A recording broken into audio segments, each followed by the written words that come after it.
So what's up, people, and welcome to a different kind of video than what I usually make for One Piece or any of the other manga videos.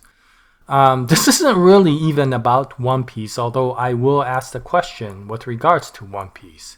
This is more with regards to One Piece's publisher, Shueisha, and how they run their business these days. It's not a criticism, don't take it the wrong way with regards to this, but it is something that I found curious. And it is something that I've been thinking about for quite a bit. And I know many of you readers also think about this because I hear it quite often in the comment section or in other videos and such. And it came up again basically because of a different comic called Bokura no Ketsume, or Our Blood Oath. It was a new comic that was about vampires. It was a comic that I quite enjoyed, but it was canceled in the 16th chapter.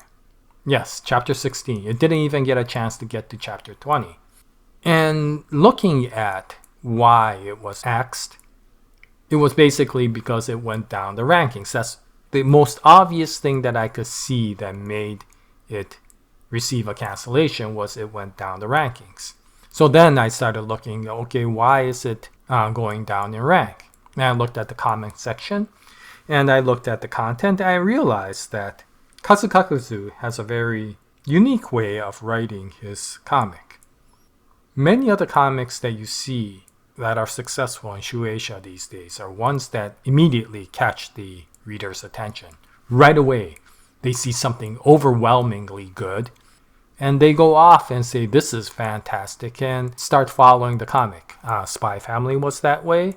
And Monster 8, for example, was that way. Chainsaw Man was that way. You see these comics where within the first couple of chapters, you're already swept away by the sheer action and the plot. And if I compare it to Bokura no Ketsume or Our Blood Oath, definitely Our Blood Oath took a backseat to that. It took a much more lighter, very simple plot in the very beginning. There was definitely an underlying story that seemed very interesting with regards to how this brotherhood of Shin and Ko became orphans. But that wasn't really pressed down in the first few chapters. And in fact, Kazukakuzu spent his time to flesh out the two characters, the two brothers, to really give the readers, outside of the plot, a way to see what the brothers were like. And that's what the first few chapters were. And because of that, there was very little plot. And because of that, people were starting to say boring, and it went down in the ranks. Now, what's interesting is as we get past around chapter 12, the story started getting very, very interesting, and you started getting an intricate understanding of what the world was like between the brothers, the dark vampires, and the humans. And I did get a slight tinge of Tokyo Ghoul. I got some feeling of other comics that I enjoyed, and so this was intriguing me very much. But at chapter 16, it was canceled. And what's ironic is chapter 16, from my perspective, was one of the best chapters in the entire series. But because it was the very ending, it abruptly ended, right? And when I looked at it and looked at the comments, I noticed a lot of readers go, oh my gosh, this got canceled? Why? It was finally starting to get interesting. That was the overwhelming question that a lot of the readers had. And I definitely had that same feeling as well. And why I bring it up and why I talk about One Piece with regards to this is there are a lot of successful writers and comics out there that right from the very beginning, like I mentioned before, catch your attention. If I were to take one of the comics from the One Piece era, I would say Naruto would be the closest one to that, right? Right from the beginning, you started understanding that there was some very interesting mysteries with regards to that main character, and that intrigued you to go on, especially once you started seeing Team 7 and all that. But there are also comics where the author would like to take their time to slowly build up the world and give it the ability to define itself.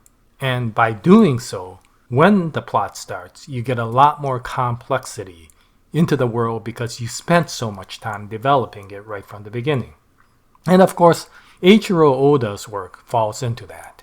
And the best example of that is basically if you ask any of the comic fans of One Piece, what would you say to a new reader who starts One Piece wondering if it's really good or not?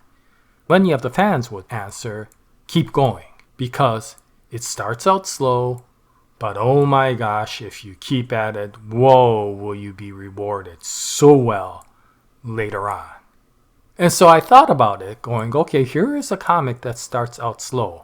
And in fact, even the great fans of the comic will literally tell new readers, yeah, the beginning ain't all that great, but make sure you keep on going, because if you miss what you get later on, oh, will you be disappointed, right? So then I started thinking, okay, so when is that trigger point? When is the point where you actually see the first inklings of greatness?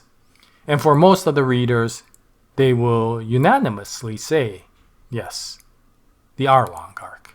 And specifically, this particular scene, I would say, is the first trigger of just how good One Piece is. So then I went to that chapter and took a look at which chapter it was. That was chapter 81. 81. Your first inkling of absolute greatness of One Piece happens in chapter 81. Heck, many comics don't even get to chapter 81 in their entirety, right? And this is where you really start seeing One Piece take off. And then, of course, it goes on, and then you see a greater reveal in the Alabasta arc. And then you get some amazing arcs after that, right? Like Water 7 Enies Lobby. But it all starts with Nami saying, help me, Luffy. And that's in chapter 81. So my question that I wanted to come out, and I'm sorry it took so long to ask this question. If Oda was to start One Piece, being a completely unknown mangaka, now, and bring the comic out exactly the way you see it done, would Shueisha cancel it? Because if you look at it, chapter 16 that Shueisha decided to cancel Bokura no Ketsume, or Our Blood Oath, I took a look at what chapter 16 contained in One Piece. It basically is the very, very beginning of the Buggy arc. Yes, the Buggy arc. Which basically means that the only information the readers had up till that point to determine how great One Piece was Alvida, Kobe, and Captain Morgan, and Hemlepo. Could you, reading those chapters about Alvida and Kobe, really foresee the greatness of One Piece? Did seeing those characters and maybe Zoro and a little bit of Nami give you the inklings of Enies Lobby? Could you, when you saw that, say, yes, I could see Enies Lobby many chapters away? And that's what it comes down to, is if Oda was to bring out One Piece now, once again, this isn't whether it's right or wrong. I'm just asking, do you feel Shueisha has enough patience to give it 81 chapters before it sees that greatness? Or would it be canceled? And if it was canceled, how would you feel about a publisher that canceled something as great as One Piece because it didn't climb so high in the beginning? Once again, this is not a criticism to Shueisha, because Shueisha is doing pretty darn good with the methodologies that they decided to use, which are things like Spy Family, Monster Number 8, Chainsaw Man. Many, many stories where immediately you saw payback, right? But are we missing the future Odas because these writing styles take longer to develop, and the publisher doesn't have the ability to be able to wait that long? This may not be about patience. This may be about situations, right? The world has changed, and publishers now have to see immediate payback because there are so many manga writers now out that they can't sit around and let every one of them go on forever before they get payback. And with that said, in hindsight, I still would like to ask, would you feel comfortable if Shueisha canceled One Piece because they could not see what is great until chapter 81, which they could not wait for. And how would you feel if you never ever got a chance to experience One Piece because it started out slow? Would you be comfortable with that? And it's unfortunate because of the fact that, from my perspective, the world would be a lot worse place if One Piece didn't come out.